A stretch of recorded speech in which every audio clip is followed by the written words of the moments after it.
ప్రియమైన దేవుని సంఘమా, దేవుని బిడ్డలారా, యేసు రక్తమందు కడగబడి ఆత్మచేత పరిశుద్ధపరచబడి ఆయన సంఘములో చేర్చబడి ఆయన శ్రేష్టమైన పిలుపు కొరకు ఎదురు చూస్తున్న ప్రియ సంఘమా, మరొకసారి ఈ పునరుత్థాన దినమందు ఆయన మందిరములో పరిశుద్ధులందరితో సహవాసం చేస్తూ మనందరము కలిసి ఆయనను ఆరాధించుకునే భాగ్యాన్ని ప్రభు మనకు అనుగ్రహించినందుకు ఆయనకే మహిమ కలుగును గాక. హల్లెలూయా.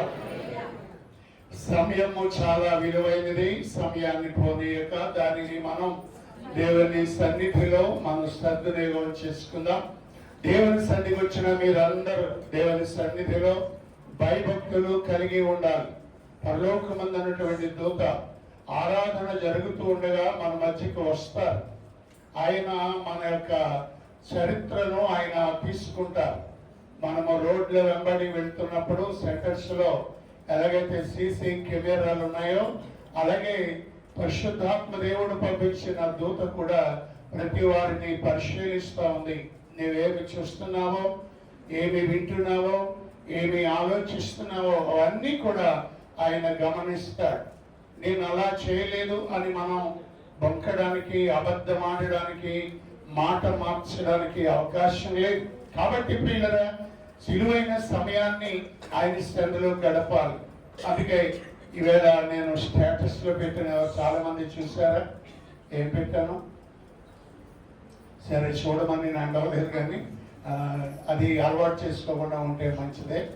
ఇప్పుడు గుడికి ఎంతవరకు వెళ్తారట? ద్వారం వరకు మాత్రమే వెళ్తారు. గర్భద్వారంలోకి వెళ్ళే అవకాశం వారికి లేదు. సత్యగా కాదు, బలిపీఠం వద్ద వరకు కూడా వెళ్ళి అవసరమైతే బలిపీఠం మీద కూడా ఎక్కి మనము ప్రార్థించవచ్చు, ఆయనతో సహవాసం చేయవచ్చు. కాబట్టి గుడికి చర్చికి అంత వ్యత్యాసం ఉంది. కొంతమంది గుడికి వేరే వేరే కారణాలను బట్టి వెళ్తారు. కొందరు వేరే వేరే అనేకులు అనేక కారణాలను బట్టి వెళ్తారు. కానీ మందిరానికి వచ్చిన మనందరం ఒకే ఒక కారణం, ఆయనను ఆరాధించడానికి. అవునన్న స్తోత్రం చెప్పండి. హల్లెలూయా. ఇంత ప్రయాసపడి మందిరానికి వచ్చిన నీవు ఆరాధించకుండా, ఆరాధనలో భాగం పాటలు పాడడం, చప్పట్లు కొట్టడం, దేవుని సన్నిధిలో మోకరించడం, దేవుని యొక్క వాక్యం చదవడం, ప్రార్థించడం, దేవుని యొక్క వాక్యమునకు స్పందించడం, ఇవన్నీ కూడా చాలా ముఖ్యమైనవి. ఇవన్నీ కూడా కలిపి ఆరాధన. ఇప్పుడు మనం భోజనం చేస్తాం అనుకోండి, భోజనం అంటే ఇది సాధారణంగా కేవలం అన్నమే. మరి అన్నము ఒకటి అన్నమే తినం మనం. దానితో పాటు పేదవాళ్ళు అయితే ఒకటి, కొంచెం మధ్య తరగతి వాళ్ళు 2, ఇంకా ఉన్న వాళ్ళు 3, ఇంకా ఉన్న వాళ్ళు ఎన్నెన్నో. ఏదో ఫంక్షన్ అప్పుడే కాదు, ప్రతిరోజు అలా తింటారు. అలాగే మనము దేవుని సన్నిధికి వెళ్ళిన ప్రతిసారి ఈ కార్యక్రమాలు మనం జరిగించి అప్పుడే మనకు అది ఆశీర్వాదం. అదే పూర్ణ హృదయముతో, పూర్ణ ఆత్మతో, పూర్ణ బలముతో, పూర్ణ వివేకముతో మనం దేవుని ప్రేమించినట్టు అవుతుంది. అలా చేయడానికి ప్రభు మనకు కృప అనుగ్రహించునుగాక. హల్లెలూయా. ప్రియులారా, మనము అనేకమైన ప్రతిష్ఠిత కార్యక్రమాలు చూస్తాం. ఆలయ ప్రతిష్ట, గృహ ప్రతిష్ట, చిన్నపిల్లల ప్రతిష్ఠత, సేవకు ప్రతిష్ఠత అనే కార్యక్రమాలు చూస్తాం. ఈ ప్రతిష్ఠత కొంతమంది దైవ సేవకులు చేస్తారు. అలాగే లోక సంబంధంగా కూడా కొన్ని ప్రతిష్ఠతలు జరుగుతాయి. బ్రిడ్జి ప్రతిష్ఠించడం, రోడ్డు ప్రతిష్ఠించడం, ఇవి కూడా జరుగుతాయి. అవి రాజకీయ నాయకులు చేస్తారు. కానీ మన ప్రభు అయినటువంటి యేసుక్రీస్తు వారు ప్రతిష్ఠించిన ఒకటి ఉంది. ఏంటి ప్రతిష్ఠించారు? ఆయన ఏం ప్రతిష్ఠించారు అమ్మా? చెప్పండి ఎవరైనా. ప్రత్యక్ష గుడారాన్ని ప్రతిష్ఠించారు. సొలొమోను నిర్మించిన ఆలయాన్ని ప్రతిష్ఠించారు. మరి యేసయ్య ప్రతిష్ఠించింది ఏమైనా ఉందా? ఒకవేళ ఉంటే అది ఏంటి? బుష్ బుష్ అంటున్నారు దాచుకోవడం లేక. చెప్పండి, ఎవరో ఒకరు ఎవరు చెప్తారు చేయబోయి తప్పైనా పర్వాలేదండి. తప్పైతే మాస్టర్ గారు లేక ఏం పనిష్మెంట్ ఉండదు, చేయి చెప్పండి పుట్టింది అమ్మా. విశ్రాంతి దినాన్ని సరే, ఇంకా అమ్మా సత్యమందు వారిని ప్రతిష్ఠించాడు. ఇంకా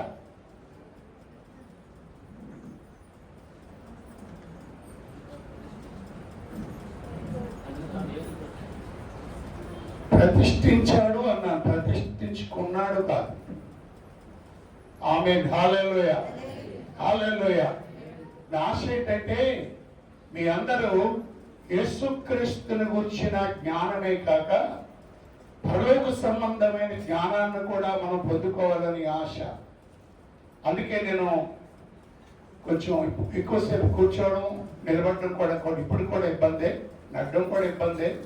కానీ మీ అందరికీ బాగా నడుస్తున్నట్టు కనిపిస్తాను, కానీ ఏదో మేడి పండు చూడు, మేలు మైండు, బట్టలు ఇప్పు చూడు, నొప్పుదని కనపడు, బెట్టలు కూడా కనబడతాయండి, ఒక బెట్ట కాదు. కాబట్టి నేను అలా ఉన్నా అంటే కేవలం నా ఆశ చెప్పాను కదా, దేవుని సన్నిధిలోనే జీవితాన్ని ముగించాలి. కష్టమైన నష్టమైన పర్వాలేదు, ఇప్పుడు ఎక్కడున్నా. కాబట్టి మీకు నూతనమైన విషయాలు చెప్పాలి అని నా ఆశ.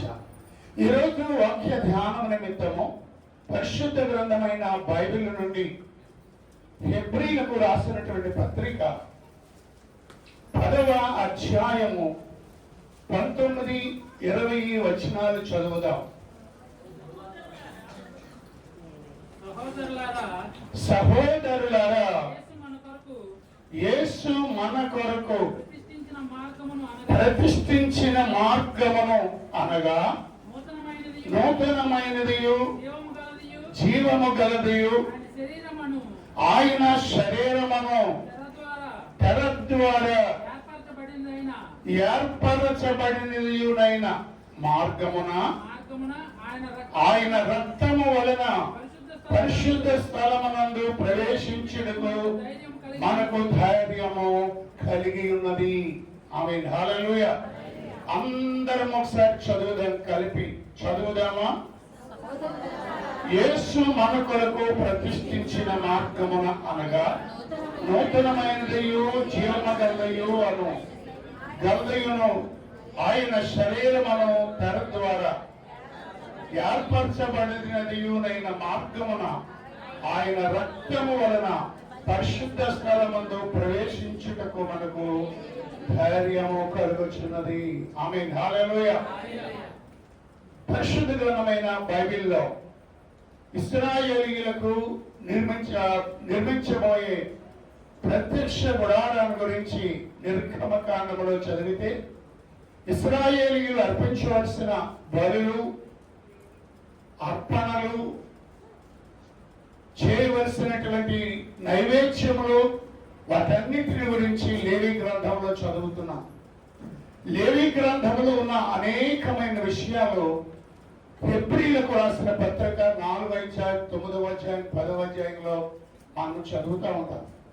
ఒకవేళ లేవి కాండం చదవడానికి మీకు అర్థం కాకపోయినా హెబ్రీలకు రాసిన పత్రిక చదివితే లేవి కాండంలో ఉన్నటువంటి బలుల యొక్క వివరణ, వాటి యొక్క సంపూర్ణమైనటువంటి వివరణ మీకు హెబ్రీ పత్రికలో చదువుతాము, మనం గమనించవచ్చు.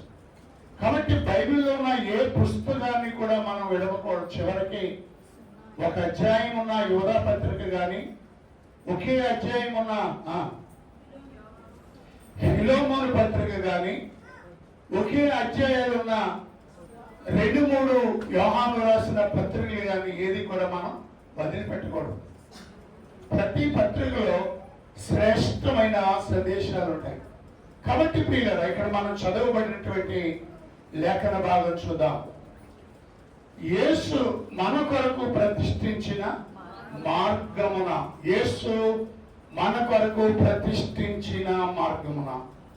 యేసు మన కొరకు అంటే లోక సంబంధమైన ఒక ఎమ్మెల్యే లేక ఒక మినిస్టర్ లేక ఒక పదవిలో ఉన్న ఒక ఆయన ఒక ప్రాంతం నుండి మరొక ప్రాంతానికి వెళ్ళడానికి రోడ్ అంటే ఇంగ్లీష్లో రోడ్ అంటే తెలుగులో మార్గం అంటారు. దాన్ని ప్రతిష్ఠిస్తారు. అలా ప్రతిష్ఠించినప్పుడు చాలా మంది ఉంటారు, ప్రజలు ఉంటారు, తోటి ఎమ్మెల్యేలు ఉంటారు, తోటి ఎంపీలు ఉంటారు, అందరూ ఉంటారు. కానీ పరిశుద్ధుడును ప్రభువునగు సృష్టికర్తయు ఎవరి మూలముగా సమస్తము సృష్టించబడి సమస్తము జరిపించబడుచున్నవో వాటన్నిటినీ సృష్టించిన సృష్టికర్త అయినటువంటి యేసయ్య ఒక మార్గాన్ని ప్రతిష్ఠించాడట. దేవునికి స్తోత్రం, హల్లెలూయా. ఎక్కడ ప్రతిష్ఠించాడు? మీరు చెప్పినట్లుగా ఆయన ఎవరైతే విశ్వాసం ఉంచుతారో అటువంటి వారిని ఆయన సత్యమందు ప్రతిష్ఠిస్తాడు. సత్యమందు ప్రతిష్ఠించడం అంటే వారి సత్యములో నిలబడతారు, సత్యమును గురించి సాక్ష్యం ఇస్తారు, సత్యము కొరకు హింసలు పొందుతారు, సత్యము కొరకు ప్రాణం పెడతారు. ఎందుకంటే వారు సత్యమందు ప్రతిష్ఠించబడ్డారు కాబట్టి. కానీ ఇక్కడ ప్రభు అంటాడు, యేసు మన కొరకు ప్రతిష్ఠించిన మార్గమున అనగా నూతనమైనదియు జీవము గలదియు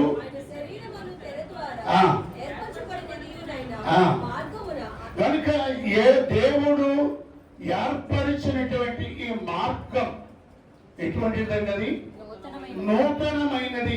ఎవరు ఈ మార్గమును ఎప్పుడు ప్రతిష్ఠించలేదు.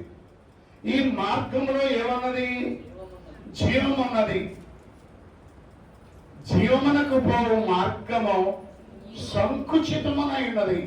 జీవానికి పోయే మార్గాన్ని ఎవరు ప్రతిష్ఠించలేదు. కనుక అంటాడు, రాయబడింది నూతనమైనదియు జీవమునైనదియునైనా మార్గం. మార్గం మార్గం ఆ మార్గము దేని ద్వారా మనకు దొరికిందంటే ఆయన శరీరం అనే తెర ద్వారా. ఆయన శరీరం అనే తెర ద్వారా. దేవునికి స్తోత్రం. ఆయన శరీరాన్ని గురించి మీరు కొన్ని మాటలు చెప్పండి. మీరు ఎవరైనా ఆయన శరీరము పరిశుద్ధమైనది. ఎందుకంటే పరిశుద్ధుడును నిర్దోషియు నిష్కల్మషును పాపులలో చేరనివాడు ఆయన. అందుకంటాడు, సర్వోన్నతుని శక్తి నిన్ను కమ్ముకొనను గనుక ఆయన పరిశుద్ధుడు, పుట్టబోసిస్తూ పరిశుద్ధుడు. అందుకంటాడు, మీరు కూడా పరిశుద్ధులుగా ఉండండి. మీ నోరు పరిశుద్ధంగా ఉండాలి. మీ చేతులు, మీ కాళ్ళు, మీ పెదవులు, మీ ఆలోచనలు, మీ మాటలు అన్ని పరిశుద్ధంగా ఉండాలంటాడు. అందుకే కనుక పరిశుద్ధుడైనటువంటి ప్రభువు శరీరమును తెర ద్వారా, శరీరం అనే తెర. క్రైస్తవులారా, హల్లెలూయా. మనం చాలాసార్లు చదువుతాం, నా శరీరమే నిజమైన ఆహారం అన్నాడు. నా శరీరమే నిజమైన ఆహారం. ఎవడు నా శరీరమును తిని నా రక్తమును త్రాగునో వాడు నిత్య జీవము గలవాడు. అతనిలో నేనుంటాను, నాలో అతడు ఉంటాడు. అంచె దినమున నేను వారిని. ఇంకొకసారి అన్నాడు, ఇదిగో ఈ దేవాలయాన్ని పడగొట్టండి, నేను మరలా 3 దినాల్లో లేపుతానన్నాడు. చూడండి, పత్రికలో ఒక యోహాను సువార్తలో చదువుదాం, 2వ అధ్యాయం 21వ వచనం. మీరు సత్యం ఎరిగిన వారైనందున నేను రాయలేదు గాని ఆయన తన శరీరమును దేవాలయం గురించి ఆయన మాట్లాడాడు. ఈ ఆలయాన్ని మీరు పడగొట్టండి అంటే అక్కడ ఆయన ఉన్న దేవాలయం గురించి కాదు, ఈ ఆలయాన్ని పడగొట్టండి. ఈ ఆలయానికి నిజమైన ఆహారం అన్నాడు. ఈ శరీరము నిజమైన ఆహారం అన్నాడు. ఈ శరీరము నిజమైన దేవాలయం అన్నాడు. ఇప్పుడు మనం చదువుతున్నాము, శరీరం అనే తెర ద్వారా. తెర ద్వారా, శరీరం అనే తెర ద్వారా నూతనమైనదియు జీవము గలదియునైన యేసుక్రీస్తు తెర ద్వారా ఏర్పరచబడినటువంటి ఆ మార్గము గుండా మనము పరిశుద్ధ స్థలములో ధైర్యంగా ప్రవేశిస్తాం. దేవునికి స్తోత్రం.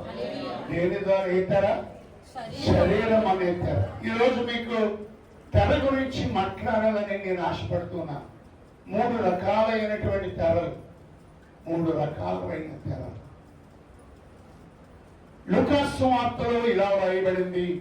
లూకాసు సువార్త 23వ అధ్యాయం 45వ వచనం. యేసు ప్రభువారు శిలువలో ఆయన అన్యాయమైన తీర్పు పొంది సిలువ వేయబడినప్పుడు ఆఖరి సమయంలో ఆయన 7 మాటలు చెప్పారు. 6వ మాట, తండ్రి నీ చేతికి నా ఆత్మను అప్పగించుచున్నాను. 7వ మాట, సమాప్తమైనది అని ఆయన తల వచ్చి తన ఆత్మను తండ్రి అయిన దేవునికి అప్పగించాడు.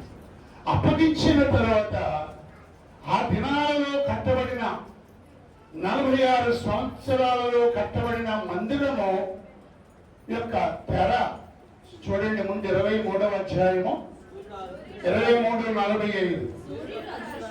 సూర్యుడు ఆయన చనిపోయిన తర్వాత సూర్యుడు అదృశ్యుడాయను, గర్భాలయపు తెర నడిమికి చినిగేను. నెంబర్ 1 తెర, చెప్పండి, తెర చినిగింది. ఏం చినిగింది? తెర చినిగింది. ఏ తెర చినిగింది? కిటికీ వేసుకున్న తెర, లేక డోర్కి వేసుకున్నటువంటి తెర కాదు.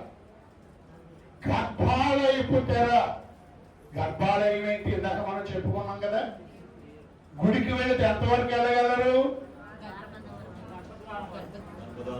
ఆలయ ద్వారం వరకు, లేక గర్భద్వారము వరకే వెళ్ళగలరు. కానీ గర్భాలయము అంటే దేవుడు ఉండే చోటు అని అన్యులు అనుకుంటారు. ఆనాడు ఇశ్రాయేలీయులకు గర్భాలయపు తెర దాటితే మందస్సు ఉంటుంది. దేవుడు ప్రత్యక్షుడాలని 3 భాగాలు చేశారు. 1 ప్రాకారము, 2వది పరిశుద్ధ స్థలం, 3వది అతి పరిశుద్ధ స్థలం. ప్రాకారములో బలిపీఠం ఉంటుంది. పరిశుద్ధ స్థలములో ధూపవేదిక, దీపవృక్షము, సముద్రపు రొట్టెల బల్ల ఉంటుంది. ప్రాకారములో బలిపీఠం ఉంటుంది. పరిశుద్ధ స్థలానికి గుమ్మము దగ్గర గంగాళ ఉంటుంది. అతి పరిశుద్ధ స్థలములో మందస్సు ఉంటుంది. ఆ మందస్సు మీద కెరూబులతో ఉన్నటువంటి ఒక మందస్సు ఉంటుంది. దానిలో 10 ఆజ్ఞలు కలిగిన 2 పలకలు, చిరిచిన అహరోను కర్ర, మన్నా గల పాత్ర ఉంటుంది. అక్కడికి ఎవరు వెళితే వాళ్ళు వెళ్ళడానికి వీరుని. మరి యాజకులైనా వెళ్ళొచ్చా?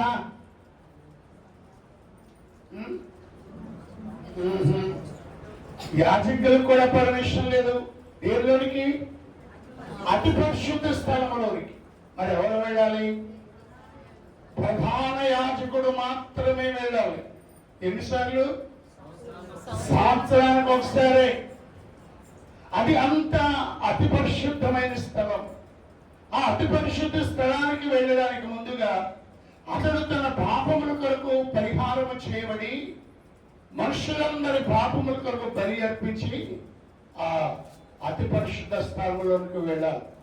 అతడు ఏమైనా పాపం చేస్తే అతడు ఏమైపోతాడు? చనిపోతాడు. అందుకే అతనికి ఇలాంటి అంగీ వేసుకుని, పథకాలు ధరించుకొని, పరిశుద్ధుడనే నామకరణం పెట్టుకుని, అంగీ అంత చాలా ఆడంబరంగా ఉండి నడుముకి పెద్ద తాడు కట్టుకోవాలి. అలాగే అంగీకి ఏముండాలి? గంటలు ఉండాలి. మేము యెరూషలేము, నేను నా భార్య పాస్టమ్మ గారు యెరూషలేము వెళ్ళినప్పుడు అక్కడ జరుగుతున్న కొన్ని మందిరాల్లో మేము చూస్తాం. యాజకుడు గంటలు వేసుకుని వెళ్ళడం, ఆ ధూపవేదిక పట్టుకోవడం, ఇలాగ ఊపుకుంటూ వెళ్ళడం, అవన్నీ కూడా చూసినప్పుడు లేవీకాండం హెబ్రీ పత్రిక మాకు జ్ఞాపకం వచ్చింది. దేవుడు నాకు పాస్టమ్మ గారికి చూసే అవకాశం ఇచ్చాడు. చాలా ఆనందం. యేసయ్య సిలువ మోస్తూ ఎక్కడెక్కడ ఆగాడో, ఎక్కడెక్కడ శిలువను మోసాడో ఆ ప్రాంతం అంతా కాళ్ల బాటలో నడిచాం. ఆయన సిలువ వేయబడిన స్థలం చూడలేకపోయినా, ఆయన సమాధి చేయబడిన స్థలం, ఆయన ఆరోహణమైన కొండ, ఆయన ఆరోహణమైన పాదాలు అవన్నీ కూడా చూడడానికి ప్రభు సహాయం చేశారు.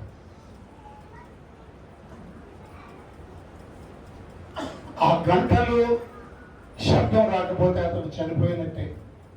అతను చనిపోయాలని డైలీ ఎవరైనా లాగితే వెళ్ళడానికి ఆ శవాన్ని తీసుకురావడానికి వెళ్తే వాడు కూడా చనిపోతాడు. అందుచేత అతను లాగడానికి ఏముంది? అంత అతి శ్రేష్టమైన షకీనా మేఘములో నుండి అక్కడ నుండి దేవుడు మాట్లాడతాడు. ప్రత్యక్ష గుడారం ఇంత పెద్దదున్నా దేవుడు ప్రత్యక్షమయ్యేది అతి పరిశుద్ధ స్థలమైన మందస్సు పైన నుండే. దేవుడికి స్తోత్రం. అంత విలువైంది. అందుకే ఇక్కడ మనం చదువుతున్నాము, దేవాలయపు తెర ఏమైంది? చిరిగిపోయింది. గర్భాలయపు తెర ఎలా చిరిగింది? 27వ అధ్యాయం మత్తయి సువార్త 51వ వచనాన్ని మనం చూద్దాం. అప్పుడు దేవాలయపు తెర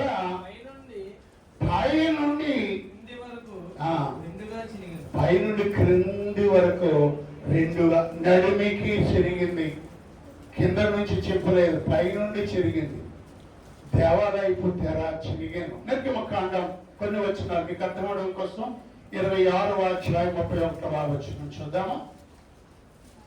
మరియు నీవు నీల ధూమ్ర రక్తవర్ణము గల ఒక అడ్డు తెరను పేనిన సన్న నీల ధూమ్ర రక్తవర్ణములు గల ఒక అడ్డు తెరను పేనిన సన్న నారతో చేయవలెను. అది చిత్రకారుని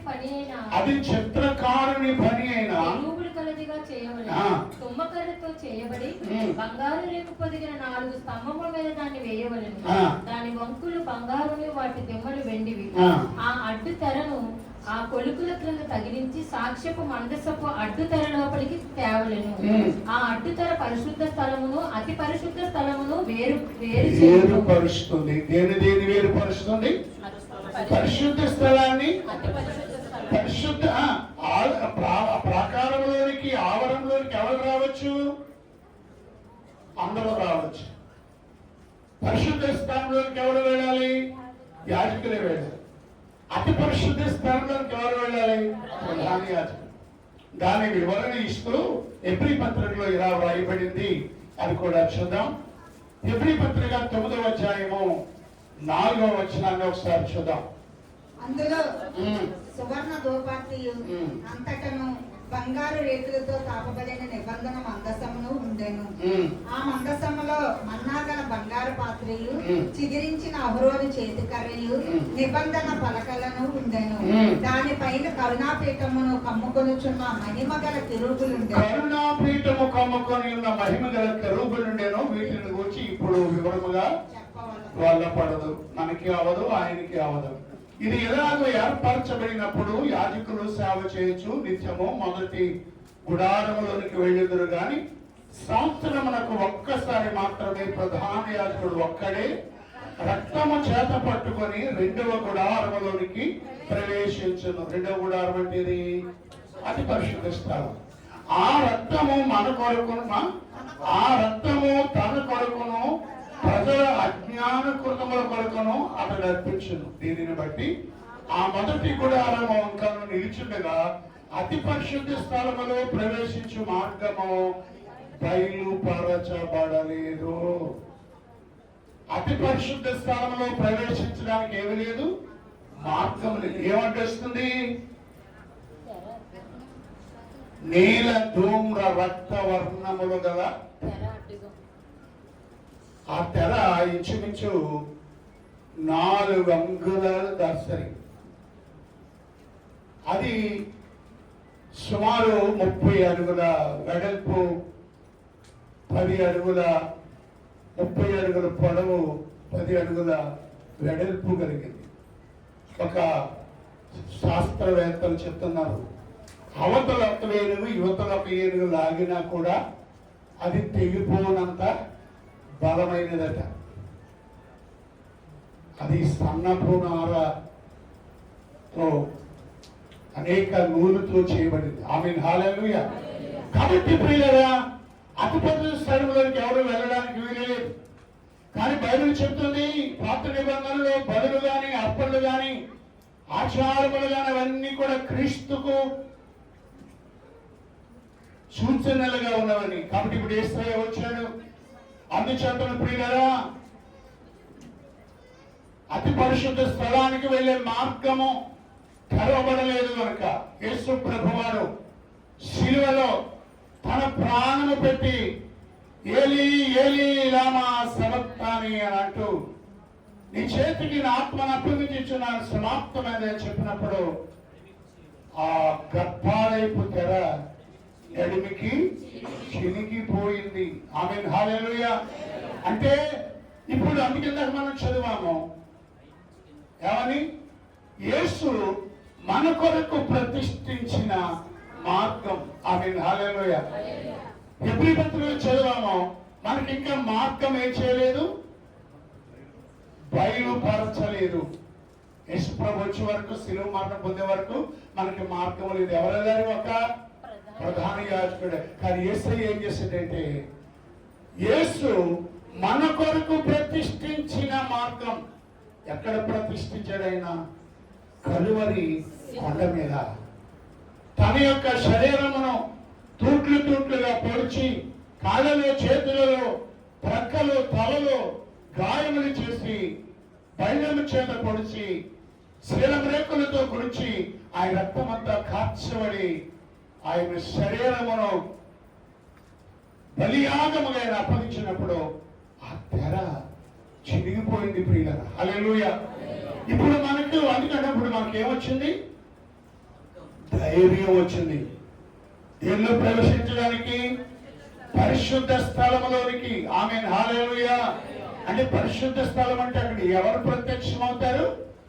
దేవుడు ప్రత్యక్షమయ్యే చోటు. అందుకన్నాడు, దేవుడు ఒక్కడే, దేవునికి నీ నరులకును మధ్యవర్తి ఒక్కడే, ఆయన క్రీస్తు యేసనే నరుడు. కాబట్టి ఆ గర్భాలయపు తెర పైనుండి క్రింది వరకు నడుమికి చీలిపోయింది. కాబట్టి ఇప్పుడు దేవుని సన్నిధికి ఎవరు సహాయం లేకుండా మనం డైరెక్ట్ గా దేవుని దగ్గరికి వెళ్ళవచ్చు. అర్థమైన వాళ్ళ స్తోత్రం చెప్పండి. హల్లెలూయా, హల్లెలూయా. ఈ ప్రత్యక్ష గుడారం యొక్క నమూనాను పెట్టుకుని క్యాథలిక్ వారు అంగిలు వేసుకుంటూ, గంటలు కట్టుకుంటూ, నడుముకి తాడు కట్టుకుంటూ, కేవలము యేసయ్యను నమ్ముకున్న వారు ఆవరణంలోనికి లేక పరిశుద్ధ స్థలమైన మందిరంలోనికి రావాలి తప్ప దేవునికి ప్రార్థన చేయడానికి స్వయంగా వాళ్ళకి లేదు. అంచేత వాళ్ళు ఎలా ఉన్నారు? పోపులు, ఫాదర్స్ మధ్యవర్తులుగా ఉన్నారు. కానీ సత్యము బయలుపరచబడిన తర్వాత మార్టిన్ లూథర్ గారి ద్వారా, తదుపరి బాప్టిస్టు వారి ద్వారా, తదుపరి సత్యం గాడ్ పెంటెకోస్ట్ వారి ద్వారా మనకి మధ్యవర్తులు ఎవరు ఉండనక్కర్లేదు. ఫాదర్స్, పోపులు కాదు మనకి. మనం డైరెక్ట్ గా మనంతటా మనమే దేవుని సన్నిధికి వెళ్ళవచ్చు అనేటువంటి నిబంధన లేక ఆచారము లేక పద్ధతి క్రైస్తవ నాయకులు తీసుకుని వచ్చారు. దేవునికి స్తోత్రం. కాబట్టి ఈరోజు మనం ధైర్యముగా, అందుకే బైబిల్ లేవికాండంలో చదువుతున్నాం, దేవుడు పరిశుద్ధుడు కనుక మీరును పరిశుద్ధులైంది. రామపత్రులు రాస్తున్నాడు, పరిశుద్ధులుగా ఉండటకు పిలువబడి పరిశుద్ధులుగా ఉన్న వారికి అంటాడు. పిలుపు రాసిన పత్రిక కూడా రాస్తున్నాడు. కాబట్టి మనము యేసుక్రీస్తు రక్తము ద్వారా, దేని ద్వారా? యేసుక్రీస్తు రక్తము ద్వారా మనము తండ్రి యొద్దకు ధైర్యంగా వెళ్ళగలుగుతున్నాం. ఎవరికి స్తోత్రం. అందుచేత ప్రియులారా, కొన్ని మందిరాలలో ఇవన్నీ ఏర్పాటు చేసుకొని అక్కడకు దైవజనులు మాత్రమే ఎక్కాలి, ఎవరు ఎక్కకూడదు అనేటువంటి నిబంధనలు చాలా మందిరాల్లో ఉన్నాయి ఇప్పటికీ కూడా. కానీ సంపూర్ణ సత్యములను వచ్చినటువంటి సంఘాలలో దైవ సేవకులే కాదు, ప్రభుని నమ్ముకున్న వారు ఎవరైనా కూడా రావచ్చు. వారికి ఏ విధమైన ఆటంకము లేదు. దైవ సేవకుల యొక్క అనుమతితో దేవుని సన్నిధిలో మనము ప్రార్థనలు చేయొచ్చు, ఇతరుల కొరకు ప్రార్థన చేయొచ్చు, మన కొరకు ప్రార్థన చేయవచ్చు. పూర్వకాలంలో సువార్త ఎవరు చెప్పాలి? బైబిల్ అయితే అందరూ చెప్పొచ్చు, కానీ కొన్ని పద్ధతుల్లో ఎవరు చెప్పాలట? సేవకుడు చెప్పాలి. రోగుల కొరకు ఎవరు ప్రార్థన చేయాలి? సేవకులే ప్రార్థన చేయాలి. వారికి ఉన్న అధికారం. కానీ రాను పరిశుద్ధ గ్రంథమైన బైబిల్ అపోస్తుల కార్యములో ఉన్న ఆదికాలపు సంఘం యొక్క విలువలను గ్రహించి ఇప్పుడు అందరూ సువార్తను ప్రకటిస్తున్నారు. అందరూ రోగుల కొరకు ప్రార్థన చేస్తున్నారు. అందరూ దైవులను, ఎందుకంటే ప్రభు అన్నాడు ఆయన ఎవరికి ఇష్టం ఆయన వారికి వరాలు ఇస్తారు. కొందరిని రోగులను స్వస్థపరచడానికి, కొందరు దయ్యాన్ని వెళ్ళగొట్టడానికి, కొందరు అద్భుతాలు చేయడానికి, కొందరు నాలాగా బోధించడానికి ఆయన వరాలు ఇచ్చారు. దేవునికి స్తోత్రం. అందరూ నాలాగా వాక్యం చెప్పలేరు, అందరూ పాడలేరు, అందరూ వాయిద్యములు వాయించలేరు, అందరూ పరిచయం చేయలేరు. అందరూ తినేసి వెళ్ళిపోతారు, కానీ ఇస్తారు కడిగా ప్లేట్లు కడిగే వాళ్ళు ఉండరు.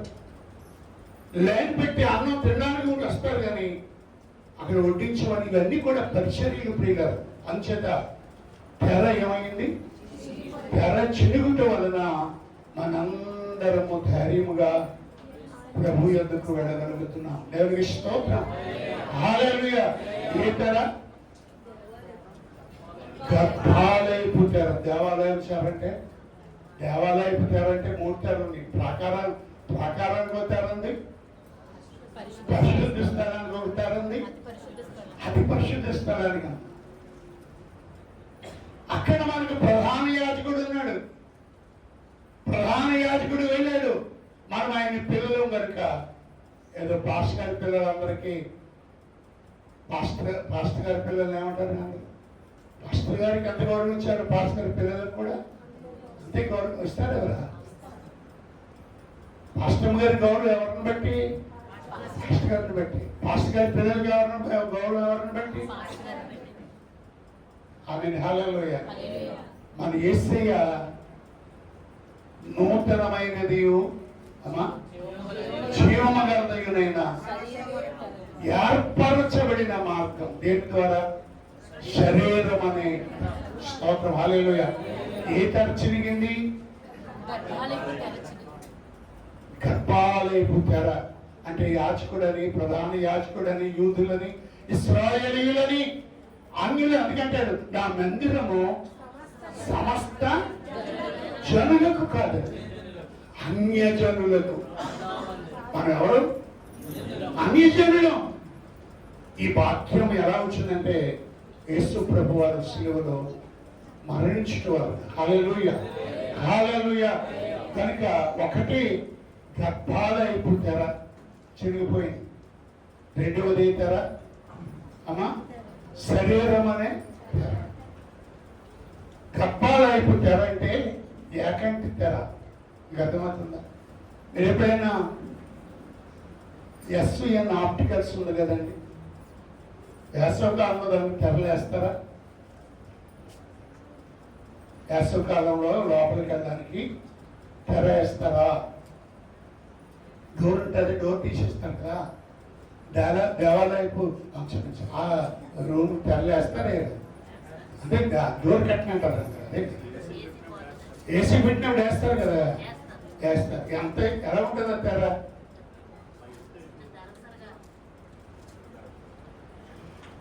చిన్నప్పుడు నేను నాటకాలు వేసాను, దాని పేరు మర్చిపోయింది, కానీ అందులో హీరోయిన్ పాత్ర మందాయి. హీరోయిన్ పాత్ర మందాయి. మామూలుగా యాక్ట్ చేయలేదు. అదే ఫస్ట్ అండ్ లాస్ట్. బహుశా 16,000 అనుకుంటా. అంటే చెప్తాను కదా, నా ఒళ్ళు మామూలుగా మెలక తెలియదు. ఎల్లారీశ్వర్ పాటలు పాడుతూ ఉంటే జ్యోతిలక్ష్మి డ్యాన్స్.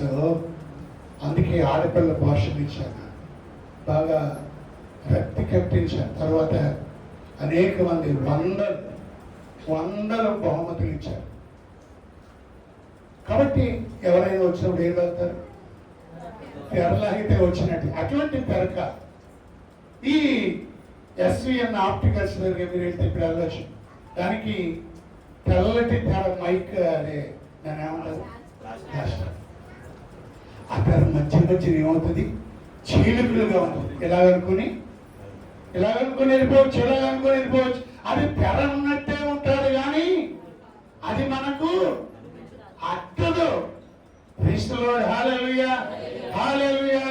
అలాగే శరీరం అనే తెర ద్వారా అందుకన్నాడు, నా శరీరం నిజమైన ఆహారము, నా శరీరము తిని త్రాగువాడే నిత్య జీవము గలవాడు. నా శరీరము ద్వారా, శరీరం అనే తెర ద్వారా అతడు దేవుని సన్నిధికి, ఇంకా చెప్పాలంటే పరిశుద్ధ స్థలానికి వెళ్ళే మార్గం అది. హల్లెలూయా. ఒకటి గర్భాలయపు తెర చినిగి, రెండవది శరీరం అనే తెర తెరచదు. ఎక్కడ తెరిచారు దేవుడు? కలువరి సిలువలో. గర్భాలయపు తెర ఎక్కడ చినిగింది? యేసు ప్రభు వారు సిలువలో మరణిస్తే ఇక్కడ గర్భాలయపు తెర చినిగింది. కాబట్టి ఇప్పుడు మనం ధైర్యంగా, ఎవడన్నాడు, ప్రభా ఆకాశము వైపు కన్నులెత్తుడికైనను ధైర్యము చాలు. లేదు నువ్వు అలా అలాగేమీ అక్కర్లేదు, పర్వాలేదు. నా ఎద్దకు వచ్చేవాణిని ఈయన నేను పిలిచింది. ఎవరిని? ఈయన నా ఇంట్లోకి పిలిచింది. ఈయనేదో పరిశుద్ధుడు అన్నారు అందరూ, దేవదూత చెప్పిందన్నారు, దెయ్యాలు చెప్పాయి అన్నారు, శిష్యులు చెప్పారు పరిశుద్ధుడని. ఓకే, ఆయన సర్వశక్తి గలవాడని అందరూ అన్నారు. ఎందుకు? నేను కూడా ఎరుగుదును. ఎందుకంటే నాకున్న వ్యాధిని ఆయన బాగు చేశాడు. నాకున్న వ్యాధి నడునొప్ప నాకు వచ్చి కాదు, బైబిల్ ఆయన గురించి. నాకు వచ్చిన వ్యాధి కుష్టు వ్యాధి. ఈ మహానుభావుడు నాకున్న కుష్టు వ్యాధిని ఏం చేశాడు? బాగు చేశాడు కదా అని ఇంటికి పిలిస్తే విందు చేస్తే ఏంటి, నా ఈ వీధిలో ఉన్న కొరట, ఈ వీధిలో ఉన్న పాపాత్మరాలు వచ్చి ఆయన పాదాలు పట్టుకొని ముద్దాడుతూ ఉంటే, ఆయన పాదాలు తాకుతూ ఉంటే ఏంటి ఈయన అసహించుకోవడం లేదు అని అన్నాడు. కుష్ఠలో సీమోను అనుకున్నాడా? కానీ ప్రభు ఏమన్నాడు? కుమారి. ఎందుకంటే యేసుక్రీస్తు ద్వారా దేవుని ఎందుకు వెళ్ళే ధైర్యం, ఆనాడు పాపాత్మురాలు యేసయ్య ఎందుకు వెళ్ళినట్లుగా, ధైర్యంగా వెళ్ళినట్లుగా, లంచాలు తీసుకొని పాపి అని పిలువబడిన జక్కయ్య యేసు ఎందుకు వెళ్ళినట్లుగా, అన్యురాలుగా ఎంచబడిన కనాని స్త్రీ యేసు ఎందుకు వెళ్ళినట్లుగా, కొందరితో పాపము చేస్తూ భర్త ఉండగానే పరాయి వాడితో సంబంధం పెట్టుకొని అందరి చేత చీకొట్టబడిన సమరయ స్త్రీ యేసు ఎందుకు వెళ్ళినట్లుగా ఈనాడు నీవు నేను పరిశుద్ధుడైన మహోన్నతుడైన మహాకాశం పట్టుజాలని మహాదేవుడైన తాను మాత్రమే వసించు అమరత్వం కలిగిన అక్షయుడైన దేవుని యొద్దకు మనం ధైర్యంగా వెళ్ళగలిగే భాగ్యం దేని వల్ల వచ్చిందో తెలుసా? యేసుక్రీస్తు శరీరం అనే తెర ద్వారా. హల్లెలూయా, హల్లెలూయా. ఆయన శరీరంలో ఏ భాగము కూడా మిగలలేదు, గాయపరచబడ్డాడు. మీరు ఎంతమందికి పొలం దున్నడం వచ్చో తెలియదు. నాకు చాలా కాలం వరకు పొలం దున్నడం రాదు. 2-3 సార్లు పొలం దున్నబోయి ఎట్లు కాళ్ళకు, దానికి ఒక కాళ్ళు దాన్ని దిమ్మంటారు కదా, నాగలి, మేడి తొక్క, దిమ్మ, కాడి, ఇది ఉంటుంది. ఈ రెండింటికి కట్టి ఈ మేడి తొక్క పట్టుకొని మనం తోడాలి. మేడి తొక్క చివర ఐరన్ రాడ్ ఉంటుంది. అది భూమిని చీల్చుకొట్టు భూమిని మెత్తన చేస్తుంది. అది ఎలాగంటే ఇక్కడికి వెళ్ళింది అనుకోండి ఒకసారి, రెండోసారి వచ్చినప్పుడు ఇక్కడ వెళ్ళకూడదు. దీనిని తగులుకుంటూ గ్యాప్ లేకుండా చీల్చుకుని వెళ్ళాలి. అది దున్నడం అంటే. యేసు ప్రభు వారు నాగటి చాలా వలె ఆయన శరీరము ఉమ్ము వేయవానికి తన ముఖమును దాచుకొనలేదు, పెరికి వేయవానికి తన చెంపలను ఆయన అప్పగించాడు. కాళ్ళు చేతులు శిలువకు కూర్చోబడ్డాయి. శిలువ మోయలేక శిలువ ఆయన మీద మోపి యెరూషలేము వీధులన్నీ తిప్పుతూ ఉంటే, యెరూషలేము వీధులన్నీ తిప్పుతూ ఉంటే, ఆయన మోయలేక తూలిపోతూ ఉంటే కొరడాలతో కొట్టారు. రాళ్ల బాటలో నడిపినప్పుడు,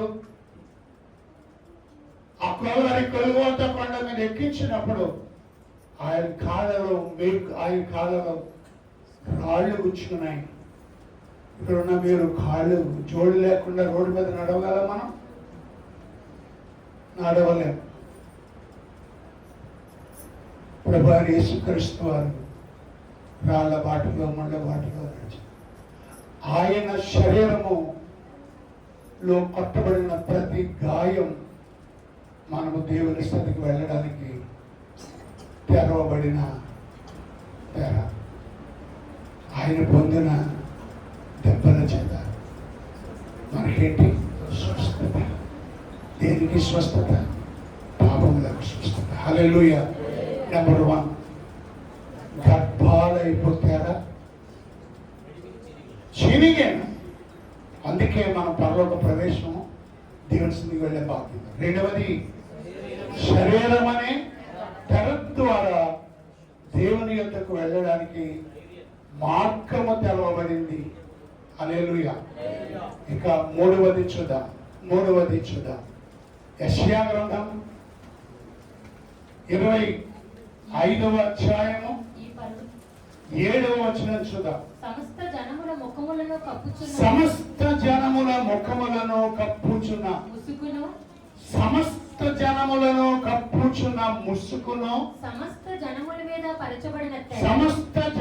మీద పరచబడిన తెరను ఈ పర్వతము మీద ఆయన తీసివేయును.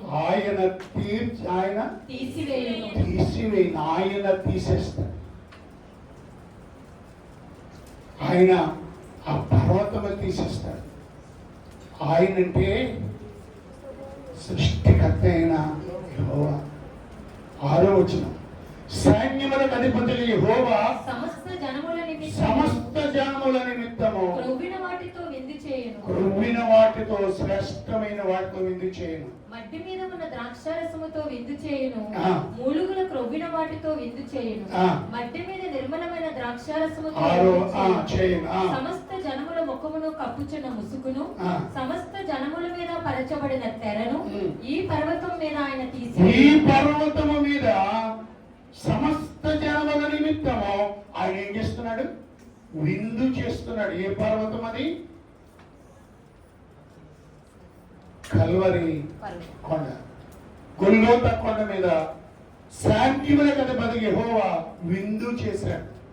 మనం చదువుతున్నాం కదా, ఒక రాజు తన కుమారుడికి విందు చేసి అందరినీ పిలిచాడు.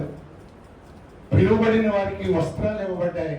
వారందరూ విందులో పొందారు. అలాగే ప్రియులారా, తండ్రి అయిన దేవుడు కల్వరి కొండ మీద విందు చేశాడు. ఎవరిని వధించి? విందు చేయాలంటే శ్రేష్టమైన, మన అశోక్ నగర్ వారు ఏ విందు చేసినా ఒక 20-30 ఒక్క గొర్రె మేకపోతు కానీ గొర్రెపోతు 15,000 20,000 శ్రేష్టమైంది. అది ముందు షాప్కి వెళ్ళిపోతున్నా 3-4 కోసుకొస్తారు. శ్రేష్టమైన జబ్బివి బలహీనంగా ఉన్నవి కాదు. అలాగే ప్రియులారా, యేసు ప్రభు వారు కల్వరి కొండ మీద పరిశుద్ధుడు, ప్రేమ గలవాడు, కనికరం గలవాడు, ప్రత్యేకమైన వాడునైనా తన కుమారుడు అనే గొర్రె పిల్లను ఏం చేశాడు? విందు చేశాడు. ఆ విందు దగ్గరకు వచ్చి ఎవరైతే ఆ విందును స్వీకరిస్తారో వారికి వచ్చే ఉపయోగం ఏంటంటే, చదువు 7వ వచనం, సమస్త జనముల ముఖములను సమస్త కప్పుచున్న జనములను ముఖము సమస్త జనముల ముఖములను కప్పుచున్న సమస్త జనముల ముఖములను కప్పుచున్న ముఖాలను కప్పుచున్న ముసుగు. ఈ ముసుగు ఏం చేస్తుంటే ఇంకొకరు చూడడానికి ఉండదు, వీలుండదు. ఒక ఆవిడ యోధా గారి కోడలు, ఎవరు? యోధా వారి కోడలు. వాళ్ళ ఆచార ప్రకారం మొత్తం మొదటిగా కుమారుని చేసుకుంది, అతడు చనిపోయాడు. రెండో వాడిని చేసుకుంది, వాడు చనిపోయాడు. మూడో వాడు ఉన్నాడు, వాడిని చేసుకుంటే వీడు కూడా చచ్చిపోతాడేమని కన్నోరెడ్డికి పంపిస్తే కొన్ని రోజుల తర్వాత మామ దారి వస్తాడు జరిగింది. ఆమె ముసుగు వేసుకొని, ఏం చేసింది? ముసుగు వేసుకొని ఆమె పాపం చేసింది. ఎందుకు ముసుగు వేసుకుంటే అతను పాపం చేశాడంటే ఆమె ఎవరు అతనికి ఒకసారి ప్రియులారా, మనకు దేవుడిని చూడాలనుకుంటా, కానీ దేవుడు మనకు కనబడడం లేదు. ఎందుకు? రక్షింప నేర్కొన్నట్లు హస్తము ఖర్చు కాలేదు, విననేరకిందినట్లు ఆయన చెవులు.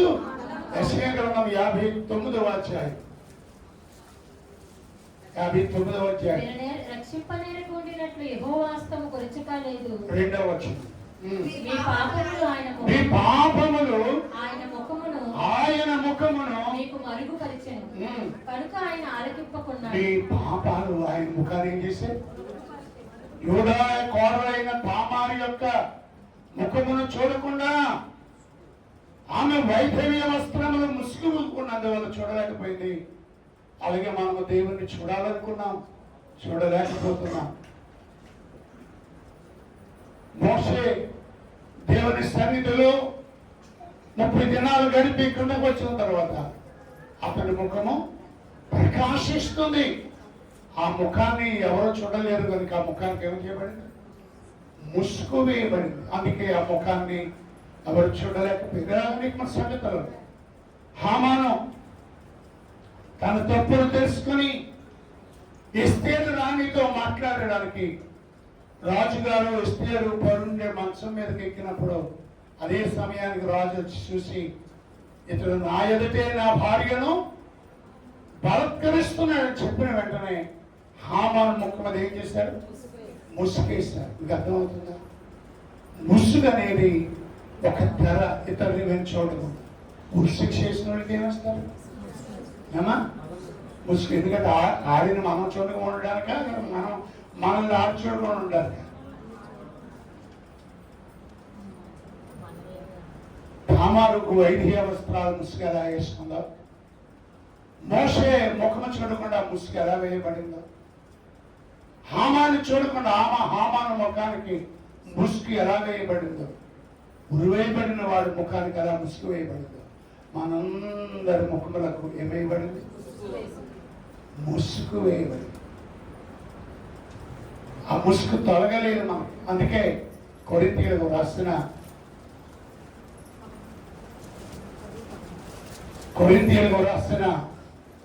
2వ పత్రిక దానికి ముందు యెషయా 29:10 కూడా చదవండి ఎవరైనా. యెహోవా మీ మీద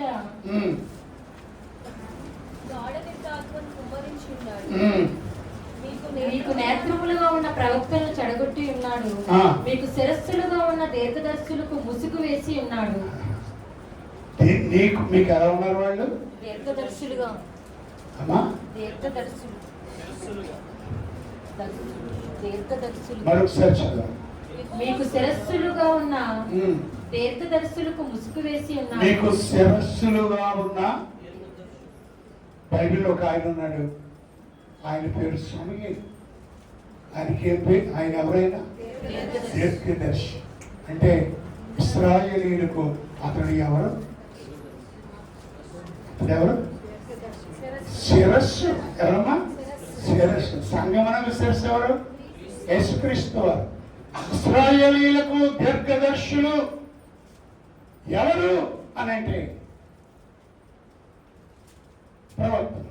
ఆ ప్రవక్తలకు కూడా ఏమైపోయింది అంటే వాళ్ళకు కూడా దర్శనం రాకుండా ఉండిపోయింది.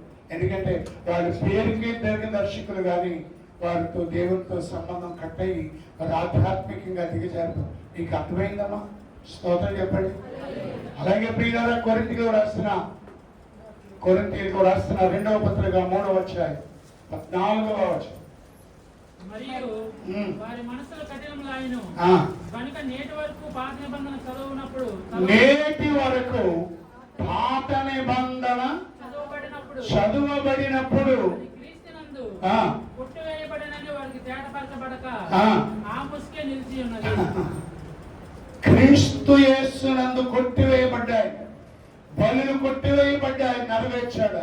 నైవేద్యములు, అర్పణలు, ఆచారార్పణాచారములు అన్ని కూడా కొట్టివేయబడ్డాయి అనే సంగతి ఇంకా చాలా మందికి తెలియడం లేదు. అది వారికి ముసుగుగా ఉంది.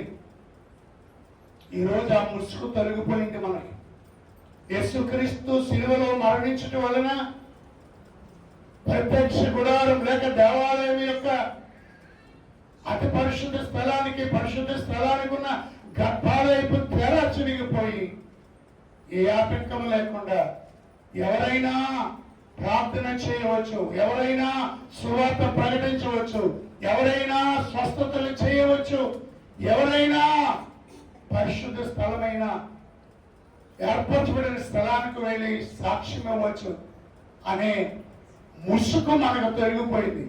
కానీ ఇంకా వారికి ఏం చేయలేదు, తొలగిపోలేదు. అందుకే పౌలు వారి దగ్గరికి వెళ్ళి ధర్మశాస్త్రాల గురించి ఆయన బోధించారు. ఎబ్రీ పత్రిక ఆయన రాస్తూ ఆ సంగతులు వివరిస్తాడు. ఇంకా చదవండి. నేటి వరకు మోసే గ్రంథమందు వారు చదువునప్పుడల్లా ముసుగు వారి హృదయముల మీద నున్నది గాని వారి హృదయము ప్రభు వైపునకు ఎప్పుడు తిరుగునో అప్పుడు ముసుగు తీసివేయబడుతుంది. ముసుగనే మాట ఎన్నిసార్లు దగ్గర ఎన్నిసార్లు చదివినా, ఎంత వాక్యం విన్నా, ఆఖరికి యేసు ప్రభు వచ్చి బోధించినా ఇంకా మన ముసుగు తెరపోలేదు. ఇంకా మన పాపాలు విడిచిపెట్టలేదు, మన బ్రతుకును మార్చుకోలేదు, మన పాప విషయమై పశ్చాత్తాపడలేదు. అలవాటుగా వస్తున్నాం, వెళ్ళిపోతున్నాం. అలవాటుగా మన తాత ముత్తాతలు నేర్పిన ప్రార్థన చేస్తున్నాం, పరలోక ప్రార్థన చేస్తున్నాం, వెళ్ళిపోతున్నాం. కానీ పశ్చాత్తాపడడం లేదు. పేతురు వాక్యం విన్నప్పుడు 3000 మంది, పౌలు గారి వాక్యం విన్నప్పుడు ప్రజలు మార్చబడినట్లు ఈరోజు నువ్వు మార్చబడలేకపోతున్నావు. క్రీస్తు నందు నువ్వు ఆయన దగ్గరకు వస్తే నీ ముసుగు తొలగిపోతుంది. ఏ ముసుగు? సమస్త జనముల ముఖము మీద ఉన్న ముసుగు, సమస్త జనముల ముఖము మీద పరచబడిన తెర, పాపపు తెర, పాపపు ముసుగు దేవుణ్ణి చూడకుండా చేస్తుంది. నీ ముసుగు తొలగిందా? నీ పాపాలు పూర్ణావా? అతిక్రమములను దాచిపెట్టేవాడు వర్తిల్లాడు, వాటిని ఒప్పుకొని విడిచిపెట్టేవాడు. మన పాపములను మనం ఒప్పుకుని ఎడల ఆయన నమ్మదగిన వాడినో నీతిమంతుడు కనుక మన సమస్త పాపములను క్షమించి ఆయన మనను. మరి నీ తెర తొలగిందా? నీ పాపం పోయిందా? నీ పాపములన్నీ క్షమించాడా యేసయ్య? పాపములు క్షమించబడక ముందు ఒక ఆమె ఏడుస్తుంది. నువ్వు ఎప్పుడైనా దేవుని సన్నిధిలో ఏడ్చావా? అలా వింటూ కూర్చుని పోయావా? అలాగే చెప్పారు అనుకున్నావా? లేదు, ప్రభు నీతో మాట్లాడుతున్నాడు. యేసయ్య పాదాల దగ్గర రాగానే ఆమె ఏడవకుండా, భవిష్యత్తు ఆవిడ ఇప్పుడే ఏడ్చిందంటే ఇప్పుడే. ఇంతకు ముందు ఎవరు అందరి దగ్గర ఎలా ఉండేది? నవ్వుతూ, పిల్లలు కొరుక్కుంటూ, కళ్ళు గీటుకుంటూ, యాక్టింగ్ చేస్తూ హ్యాపీగా ఉండేది జనులను ఆకట్టడానికి. ఇప్పుడు యేసయ్య దగ్గర వచ్చేసరికి అవన్నీ పక్కన పెట్టి తన పాప విషయం ఏడుస్తాను. తన పాపములను ఒప్పుకొనుచు నెహెమ్యా ప్రార్థించినట్లు తమ పాపములను తమ పితరుల పాపములను ఒప్పుకొనుచు దానియేలు ప్రార్థన చేస్తున్నట్లు నీవే ప్రజలు దేవుని సన్నిధిలో ప్రార్థించు. నువ్వు ఎప్పుడైనా ప్రార్థించావా? పాప క్షమాపణ నాకు కలిగింది అని గుండెల మీద చేసుకుని నువ్వు చెప్పగలవా? పాత జీవితము, ఆ రోత జీవితము పోయిందా? నేను యేసయ్యను నమ్మిన తర్వాత నా పాత జీవితాన్ని స్వస్తి చెప్పాను. సినిమా పాటలు వినడం, డ్యాన్సులు వేయడం, బీడీలు కాల్చడం, అలర్తో కూడిన ఆటపాటలు అన్నీ వదులుకున్న తర్వాత నాతోటి స్నేహితులందరూ ఆశ్చర్యపోయారు. ఏంటి ఈయన వాళ్ళమ్మ ఇలా మార్చేసింది ఏంట్రా? నన్ను మార్చింది మా అమ్మ కాదు. ఎవరు మార్చారు? నువ్వు మార్చబడ్డావా? నీ తల్లిదండ్రులు నా కొడుకు మార్చబడ్డాడండి సాక్ష్యం చెప్పగలరా? నీ భర్త, నా భార్య ఇంతకు ముందు గయ్యాలి గంపలా ఉండేదండి, పులిలాగా మేలు పడిపోయేదండి, ప్రతిదానికి కొలువులాగి నన్ను హింసించేది అని చెప్పిన నీ భర్త ఈరోజు భార్య మార్చబడిందని చెప్పగలుగుతున్నారు? సహోదరుడా, నీ భార్య, నీ తల్లి నువ్వు మార్చబడ్డావని చెప్తా ఉన్నా. ఈ తల్లి నీ కొరకు ప్రార్థిస్తుంది. ఈరోజు ఏ రోజమ్మా? Mothers day. ఉదయకాలంలో మా అమ్మని నేను జ్ఞాపకం చేసుకున్నాను. నా అమ్మ కొరకు, నా కొరకు మా అమ్మ ప్రార్థన చేశాను. మా అమ్మ నాకు యేసయ్యను గురించి పరిచయం చేశాను. మా అమ్మ నన్ను దేవుని మందిరం నడిపించింది, దేవుని సేవకు ప్రతిష్ఠించింది మా అమ్మ. మా అమ్మే లేకపోతే ఈరోజు నేను ఇక్కడ ఉండేవాడిని కాదు. అందుకే అమ్మాయి కాదు, నాన్న కూడా. నాన్నను తల్లిదండ్రులు పూజించాలి, అంటే గౌరవించాలి, ఏదైతే చూపాలి. తల్లిదండ్రుల మనసు గాయపరచకూడదు. తల్లి చెప్పే బోధ, తండ్రి చెప్పే బోధ వినాలి, అప్పుడే దీవించబడతాం. ఈ తల్లి నీ కొరకు ప్రార్థిస్తుంది. చెప్పగలుగుతున్నారా?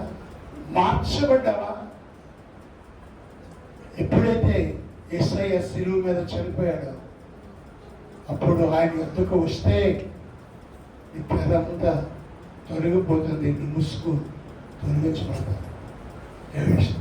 అమ్మా, నీ పాపములు క్షమించబడ్డాయి. సమాధానముగా అందా సమాధానం. ఇప్పుడు నేను చనిపోతే ప్రభు ఎందుకు వెళ్తాను అన్న ధైర్యం నీకుందా? అలా ధైర్యం నీకు ఉండాలంటే నీ తెర తొలగిపోవాలి, యేసయ్యను చూడాలి. హల్లెలూయా.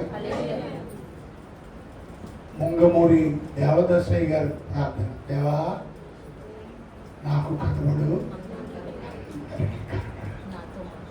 నాతో మాట్లాడు. ఎప్పుడైనా ప్రభు నీకు కనబడ్డా? నా యేసయ్య నాకు ఎన్నోసార్లు కనబడ్డాడు. నేను సేవకు పంపబడే ప్రతి స్థలానికి వెళ్ళినప్పుడు, శ్రీకాకుళం వెళ్ళినప్పుడు, సారువుకోట వెళ్ళినప్పుడు, జలమూరు వెళ్ళినప్పుడు, ఒరిస్సా వెళ్ళినప్పుడు, ఛత్తీస్గఢ్ వెళ్ళినప్పుడు, విజయనగరం వచ్చినప్పుడు ప్రతిసారి ప్రభు నాతో మాట్లాడారు. అందుకే నేను ఎక్కడికి వెళ్ళినా తక్కువ ఉన్న జనం ఎక్కువ అయ్యేవారు.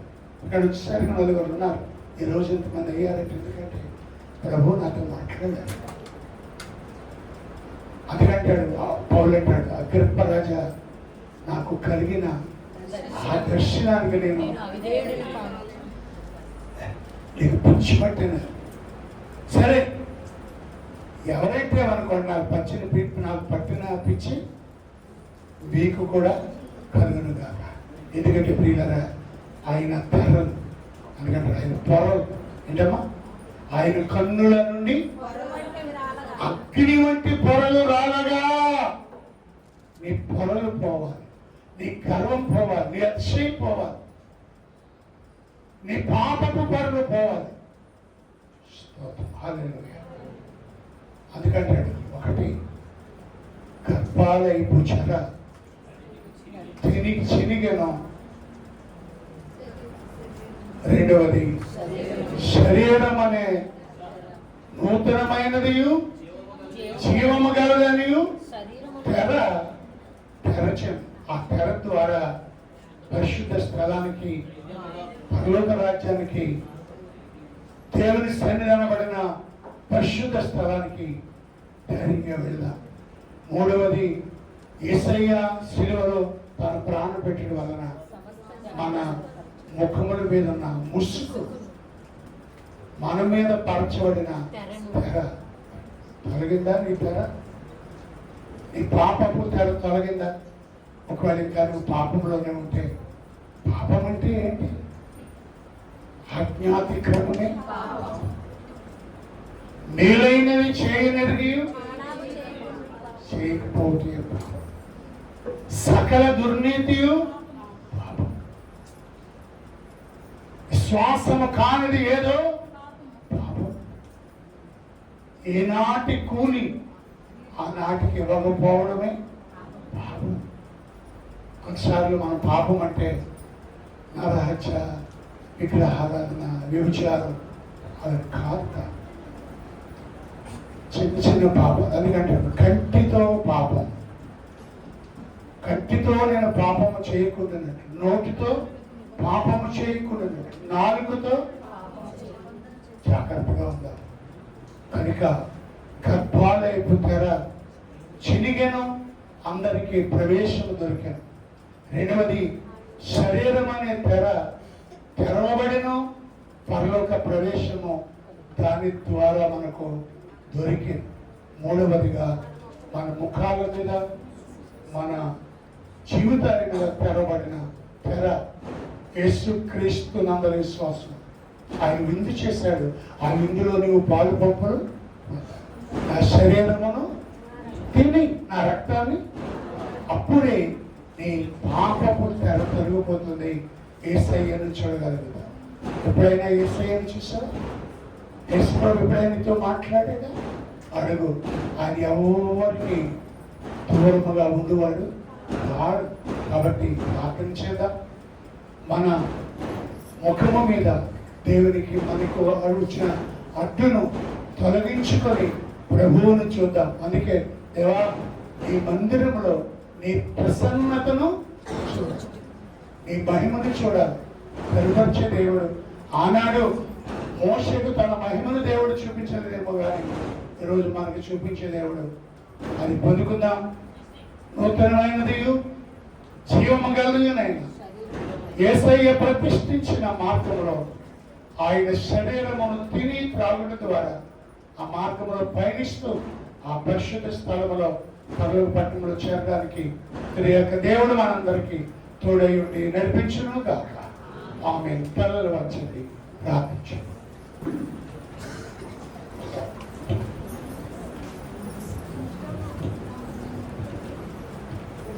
అందరూ దేవుని సన్నిధిలో తల ఉంచుదాం. దినాన్న మరొకసారి దేవుడు మనందరితో మాట్లాడాడు. ఒకప్పుడు మందిర ఆవరణ